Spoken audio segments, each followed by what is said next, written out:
دار الاندلس. ونعوذ بالله من شرور أنفسنا ومن سيئات أعمالنا من يهده الله فلا مضل له ومن يضلل فلا هادي له. نشهد أن لا إله إلا الله ونشهد أن محمدا عبده ورسوله. أما بعد فإن خير الحديث كتاب الله وخير الهدي هدي محمد صلى الله عليه وسلم وشر الأمور محدثاتها وكل محدثة بدعة وكل بدعة ضلالة وكل ضلالة في النار. أعوذ بالله السميع العليم من الشيطان الرجيم. بسم الله الرحمن الرحيم. واعتصموا بحبل الله جميعا ولا تفرقوا واذكروا نعمة الله عليكم إذ كنتم أعداء فألف بين قلوبكم فأصبحتم بنعمته إخوانا وكنتم على شفا حفرة من النار فأنقذكم منها كذلك يبين الله لكم آياته لعلكم تهتدون. حضرات، میں اپنے ان نوجوان ساتھیوں، بھائیوں اور بیٹوں سے زیادہ آپ حضرات کا شکر گزار ہوں کہ آپ نے ان ساتھیوں نوجوانوں کی حوصلہ افزائی کی اور انہوں نے یہاں آج اللہ کے نام پر جو مجلس بپا کی ہے، آپ نے اسے رونق بخشی. میں سمجھتا ہوں کہ آج کے اس دور میں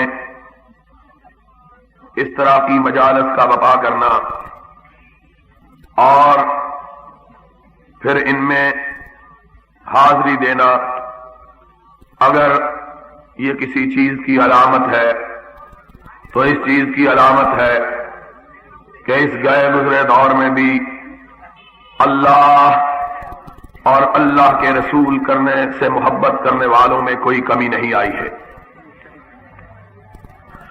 میں انتہائی اختصار کے ساتھ ملک کے موجودہ حالات اور کتاب و سنت کی روشنی میں ان حالات کی نقاب کشائی اور وہ مشکلات جو آج پاکستان اور اہل پاکستان کو درپیش ہیں اور ان کے حل کے بارے میں گفتگو کی کوشش کروں گا. میرے لیے یہ ایام بڑے مشکل ہوتے ہیں. موسم گرما اور سرما کے درمیانی دن، چاہے سرما کی آمد ہو چاہے گرما کی آمد ہو، اس لیے کہ یہ دونوں موسم بہار کے موسم کہلاتے ہیں اور ان موسموں میں بڑی کثرت کے ساتھ لوگ پاکستان کے مختلف شہروں اور بستیوں میں جلسوں کا انعقاد کرتے ہیں اور پھر ان کا اصرار ہوتا ہے ہر جگہ سے کہ میں ان کے ہاں ضرور حاضری دوں، اور باوجود میری گزارشات کے اور اس بات کے کہ پاکستان کے ہر بڑے قصبے اور ہر بڑے شہر میں میں حاضری نہیں دے سکتا، لیکن لوگوں کا اصرار انکار پر غالب ہی آتا ہے. اور پھر میرے لیے یہ دن اور بھی زیادہ مشکل اس لیے ہو جاتے ہیں کہ پچھلے پہر سفر شروع ہوتا ہے، رات کو تقریر ہوتی ہے، پھر گھر واپسی ہوتی ہے اور صبح دم اور کئی علاقوں سے لوگ وقت لینے کے لیے آئے ہوئے ہوتے ہیں، اور وہ دوست جو وقت لینے کے لیے آتے ہیں وہ دماغ تقریر سے کم خرچ نہیں کرواتے، اس لیے کہ گھنٹہ گھنٹہ ڈیڑھ گھنٹہ بحث کرتے رہتے ہیں جی آپ ضرور آئیں. اور میں ان کو کہتا ہوں کہ اگر پاکستان کی بستیوں، قصبوں، دیہاتوں اور شہروں کو شمار کیا جائے تو 10 برس میں بھی میں پاکستان کی ساری بستیوں میں حاضری نہیں دے سکتا. لیکن اس کے باوجود بہرحال ان کی محبت کی وجہ سے مجھے باقی اپنے سارے کام سمیٹ دینے پڑتے ہیں، اور اس وجہ سے انسان ہوں پیالہ و ساغر نہیں ہوں میں، تھک جاتا ہے انسان خون اور جسم، اور انسان جو گوشت پوست کا مرکہ ہوتا ہے اس کے اندر اتنی ہمت طاقت نہیں ہوتی کہ وہ دن رات اتنا صبر کر سکے۔ میں سمجھتا ہوں کہ میرے بھائی اور میرے ساتھی اور میرے دوست خطبہ حضرات مولانا یزدانی صاحب، قاری عبدالحفیظ صاحب، مولانا عبداللہ شیخو پوری صاحب، مولانا عبدالعلیم صاحب اور دیگر بھائی جو یہ دن رات سفر کرتے رہتے ہیں، ان کی بڑی بہادری کی بات ہے، لیکن میں واقعی طور پر بیٹھ کر تقریر کرنا پسند نہیں کرتا، لیکن کیا کیا جائے کہ کھڑے ہونے کی سکت نہیں ہے، اس لیے وقت بھی کافی بیت چکا ہے۔ میں چاہوں گا کہ یہ جو وقت مجھے ملا ہے اور یہ موقع جو مجھے میسر آیا ہے آپ سے ہم کلام ہونے کا، اس موقع کا کوئی لمحہ بھی کسی ایسی بات میں صرف نہ کروں جو میرے لیے، آپ کے لیے، ملک کے لیے، قوم کے لیے یا ہماری آخرت کے لیے مفید نہ ہو۔ انشاءاللہ میں کوشش یہ کروں گا کہ اپنی ساری تھکاوٹوں کے باوجود اپنی توانائیوں کو بروئے کار لا کر آپ کی خدمت میں کتاب و سنت کی روشنی میں کوئی حق کی بات کہہ سکوں۔ آپ اللہ سے دعا مانگیے، اللہ مجھے سچ اور حق کہنے کی توفیق عطا فرمائے۔ آپ جانتے ہیں ہمارا ملک اس وقت بڑے کڑے حالات سے گزر رہا ہے، اور یہ صرف پاکستان کی بات نہیں ہے بلکہ سارا عالم اسلام اس وقت جن حالات سے دوچار ہے، ایسے حالات عالم اسلام پر کبھی وارد نہیں ہوئے۔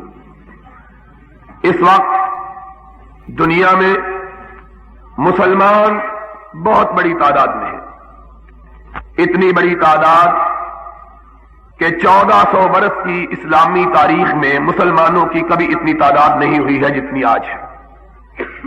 آج کے اعداد و شمار کے مطابق مسلمان 1 ارب 20 کروڑ سے زیادہ ہے، 1.25 ارب کے قریب مسلمانوں کی تعداد ہے، اور دنیا میں اس وقت مسلمانوں کی 43 سے زیادہ سلطنتیں، مملکتیں، حکومتیں موجود ہیں۔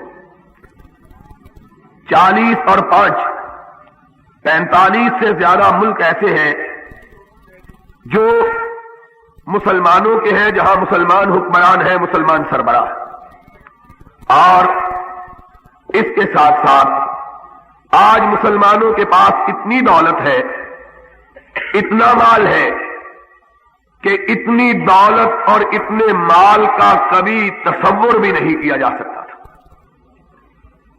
مجموعی طور پر جو مال و دولت ہے اس کا کیا کہنا، انفرادی طور پر بعض مسلمانوں کے پاس اتنا سرمایہ موجود ہے کہ کبھی اتنا سرمایہ دنیا کے بادشاہوں کے پاس بھی نہیں ہوتا تھا۔ عام آدمیوں کے پاس، عام مسلمانوں کے پاس اتنا سرمایہ ہے۔ ابھی پچھلے دنوں دنیا بھر کے اخبارات میں بھی اور پاکستان کے اخبارات میں بھی ایک شخص ہے جس کا نام ہے عدنان خاشق جی، اس کا تذکرہ اخبارات میں بڑے تسلسل کے ساتھ آیا ہے۔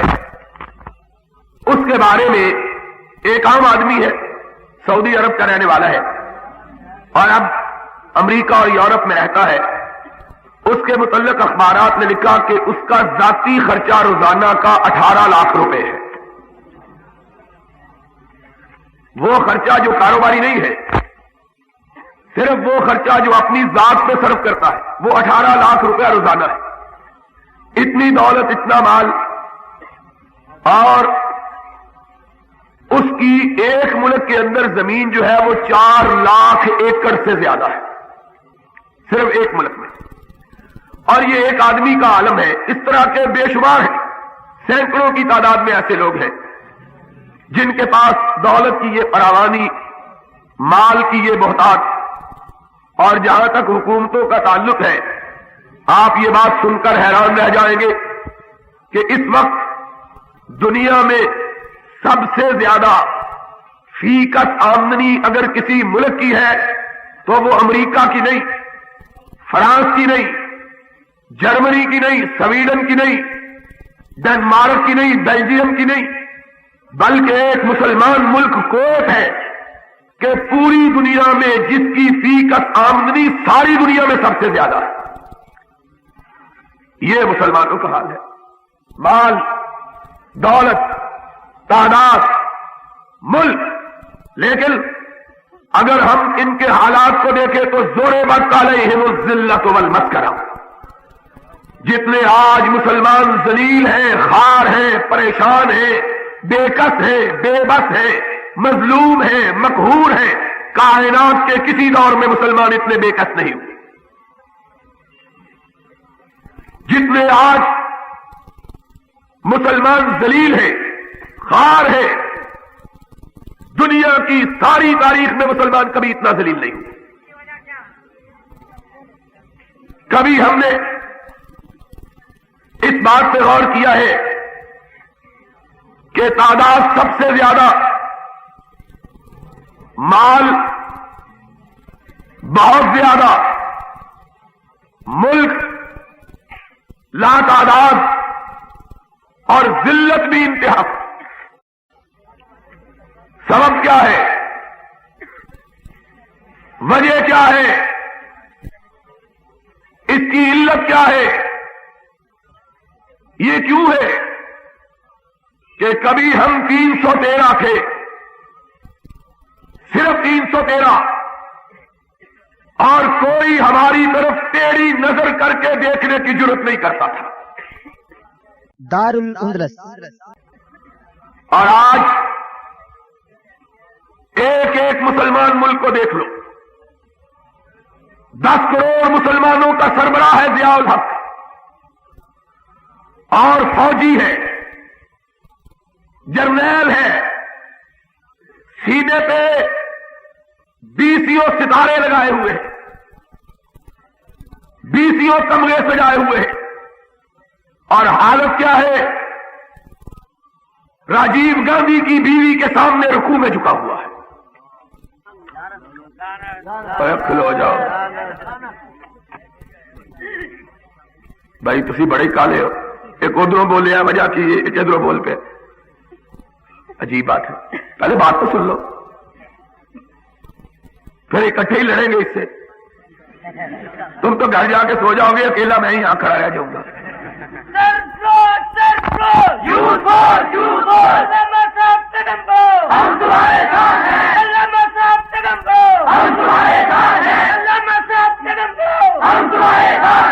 تو میں یہ کہہ رہا تھا، 313 تھے، کسی کے سامنے نہ جھکتے تھے۔ آج 1 ارب 20 کروڑ ہے، اوروں کو چھوڑو، ہم اس ملک میں 10 کروڑ ہیں۔ 10 کروڑ اگر مرنے کا عزم کر لیں، رب کعبہ کی قسم ہے، مشرق و مغرب مل جائے، روس امریکہ کی قوتیں اکٹھی ہو جائے، یہ 10 کروڑ اللہ کی راہ میں مٹنے کا عزم کر لے، ساری کائنات مل کے ان کو مٹا نہیں سکتی ہے۔ آج سبب کیا ہے؟ صرف 313 تھے، صرف 313، اور مکے سے نکل کر مدینے پہ یلغار کرتے ہوئے آئے، چڑھائی کی، رحمت کائنات علیہ الصلوۃ والسلام، خبر ملی، حالات انتہائی دگرگوں، صورتحال انتہائی پریشان کن۔ مدینہ طیبہ چھوٹی سی بستی، اور مسلمان 2 طبقوں کے، ایک ہجرتوں کے ستائے ہوئے، ایک مہاجروں کا بوجھ اٹھائے ہوئے، 2 طبقے مسلمانوں کے، کچھ ہجرتوں کے مارے ہوئے، اپنے وطن سے نکالے ہوئے، اپنے گھروں سے بے گھر کیے ہوئے، اپنی دولت لٹائے ہوئے، اپنے بچے چھنوائے ہوئے، اپنے دلوں پہ چرکے کھائے ہوئے، اپنے سینوں پہ زخم سجائے ہوئے اس طرح نکلے۔ عبد الرحمن ابن عوف کہتے ہیں رضی اللہ تعالیٰ عنہ، میں نکلا، میرے گھر والوں کو پتا چلا، میں اونٹ پہ سوار، بیوی پیچھے، بیٹا گود میں، سب کچھ بیچ باچ کے، پیسے پوٹلی میں باندھے ہوئے۔ سب سے پہلے سسرال والوں کو علم ہوا، بھاگے ہوئے آئے، میرے اونٹ کی مہار تھام لی، کہنے لگے جانا ہے تو جاؤ، ہماری بیٹی چھوڑ کے جاؤ۔ بیوی چھین، پھر اپنے گھر والے آگے، کہاں جاتے ہو؟ کہا مدینے والے کے پاس جاتا ہوں۔ کہا پھر یہ بیٹا ہمارا ہے، اس کو ساتھ نہیں لے جا سکتے۔ کہا دل پہ چوٹ پڑی، اپنا لخت جگر، اپنا بیٹا، اور بیٹے کی محبت صرف باپ جانتا ہے، اوروں کو علم نہیں کہ بیٹا کس کو کہتے ہیں۔ جس کو رب نے بیٹا دیا ہو یا اس سے قدر پوچھو، یا جس کو دے کے چھین لیا ہو اس سے قدر پوچھو۔ کہا یا بیٹا چھوڑ دو یا محمد کی محبت چھوڑ دو۔ کہا ایک دفعہ کب کبھی تاری ہو گئی، نگاہ اٹھائی، آسمان کی طرف دیکھا، پھر کہنے لگے ایک بیٹا، 1000 بیٹا ہو محمد پہ قربان ہے، لے جاؤ، پرواہ نہیں ہے۔ بیٹا چھینا، بھائی آئے، انہوں نے مال کی پوٹلی چھینی، بڑا بھائی آیا، اس نے اونٹ بھی چھین لیا۔ کہا جانا ہے تو اسی طرح جاؤ۔ کائنات کے امام کی بارگاہ میں پہنچے، ہونٹ بھوک سے پھٹ گئے تھے اور پیر چلنے سے پھٹ گئے تھے، پیروں سے بھی خون، ہونٹوں سے بھی خون۔ کائنات کے سردار، ثقلین کے تاجدار، امام ہدا نماز ظہر سے فارغ ہوئے، سلام پھیرا، پلٹ کے دیکھا تو سامنے عبد الرحمن کھڑے ہیں۔ کہا عبد الرحمن کب آئے؟ کہا اللہ کے حبیب ابھی آیا ہوں۔ کہا کہو کیسے آئے؟ کہا آقا سب کچھ لٹا کے آیا ہوں، دین بچا کے آیا ہوں۔ فرمایا عبد الرحمن دین بچا کے آئے ہو، سب کچھ لٹا کے آئے ہو تو کچھ بھی نہیں لٹایا ہے، جنت پا کے آگے ہو، اللہ کی رضا پا کے آگے ہو۔ یہ لوگ، ایک صحابی اٹھتا ہے، عبد الرحمن کا قصہ سنتا ہے، عرض کرتا ہے آقا بیوی بھی اس سے چھین لی، بیٹا بھی چھین لیا، دولت بھی چھین لی۔ اللہ کے رسول میرا جتنا مال ہے 2 حصوں میں تقسیم، آدھا اس کو دے دیجیے، آدھا مجھ کو دے دیجیے۔ ایک نے کہا اللہ کے حبیب اس کا کوئی گھر نہیں، میرا آدھا گھر لے لیجیے۔ ایک نے کہا یا رسول اللہ میری 2 بیویاں، ایک کو طلاق دے دیتا ہوں، اس کو کہیے اس سے نکاح کر کے اپنے گھر کو آباد کر لے۔ کچھ ہجرتوں کے ستائے ہوئے، کچھ مہاجروں کے بوجھ اٹھائے ہوئے، کچھ امام کونین کی یثرب میں تشریف آوری سے پہلے، یثرب میں ہر سال وبا پھوٹتی تھی، زرد بخار کی، لوگ تپے زرد میں مبتلا ہوتے تھے۔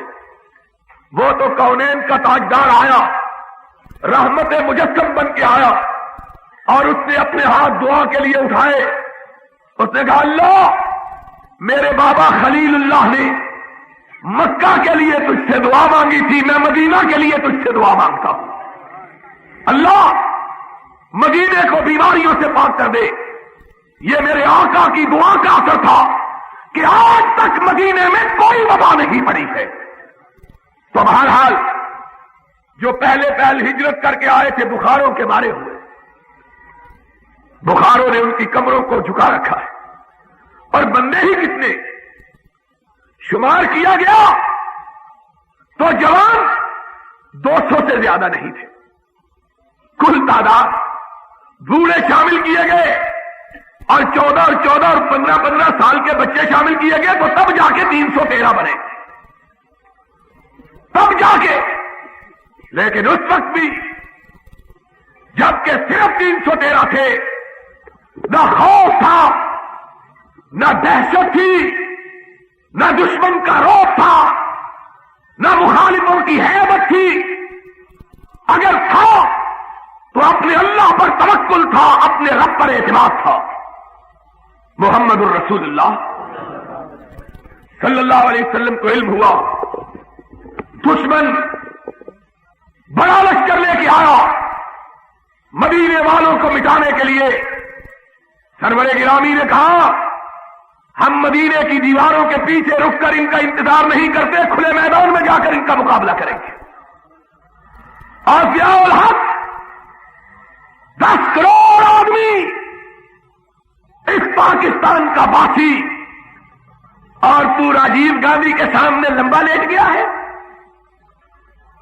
اور سونیا کے سامنے رکوع کر رہا ہے، اور اگر اس سے فرصت ملی تو ایک بزرگ کی قبر پہ جا کے دھاگے باندھنے شروع کر دیے۔ مجھے اور ساری باتوں کی سمجھ آ گئی، دھاگوں کی سمجھ نہیں آئی ہے۔ وہ دھاگے ہی باندھنے تھے تو اتنی دور جانے کی کیا ضرورت تھی؟ یہ بابا چھتری والا یہاں پر آئے، اس کو دھاگے باندھ لیتا، دھاگے باندھنے تھے نا۔ اور کسی وکیل نے کہا کسی بستی کے ایک چودھری نے کسی بندے کو قتل کر دیا، گاؤں میں بھی بڑے وکیل تھے، بندہ قتل کرنے والا چودھری تھا۔ گاؤں کے وکیلوں نے کہا بابا اس کے بیٹوں کو ہم کو وکیل کرو، ہم مقدمہ لڑیں۔ کہہ لگے نہیں یہ بڑا چودھری آدمی ہے، ہم شہر کا وکیل کریں گے۔ شہر کا وکیل کیا 3200 روپے پر، اس زمانے میں 3200 روپیہ بڑی بات تھی، 3200۔ وکیل نے بڑا مقدمہ لڑا، آخر چودھری پھانسی چڑھ گیا۔ پنڈ کے وکیلوں کو پتا لگا کہ چودھری پھانسی لگ گیا، آئے چودھری کے بیٹوں کے پاس، کہا چودھری کا کیا بنا؟ کہنے لگا وہ تو پھانسی لگ گیا۔ کہنے لگا فیس کتنی دی تھی؟ کہنے لگا 3200 روپیہ۔ کہنے لگا یہ کام تو ہم 32 روپے میں کر سکتے تھے، اگر پھانسی لگوانا تھا تو شہر کے وکیلوں کو کرنے کی کیا ضرورت تھی؟ اور یہ کام ہم صرف 25 روپے میں کر دیتے۔ اور ضیاء الحق صاحب، اور کوئی مجسٹریٹ ہے تو لکھے، ان CID والوں نے کیا لکھنا ہے بیچاروں نے؟ کسے پڑی ہے کہ جا سناوے، پیارے پی کو ہماری بتیاں، نہ انگ چہنا نہ نیند نینا، نہ آپ آویں نہ بھیجے پٹیاں۔ اور تو بے غیرت انسان ہے کہ اپنے سینے پہ تمغے لگائے ہوئے اور ایک ہندو عورت کے سامنے رکوع کر رہا ہے، اس سے بہتر تھا تو مر جاتا، مسلمانوں کا قائد نہ کہلواتا۔